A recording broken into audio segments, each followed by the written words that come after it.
Problem: given two parallel lines L and M, knowing that the measure of angle A1 is 4x minus 10 degrees and the measure of angle B1 is 2x plus 30 degrees, find the value of x.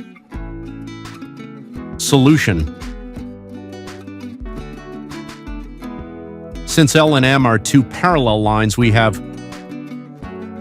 4x minus 10 equals 2x plus 30. Subtract 2x from both sides. 4x minus 2x minus 10 equals 30. 2x minus 10 equals 30.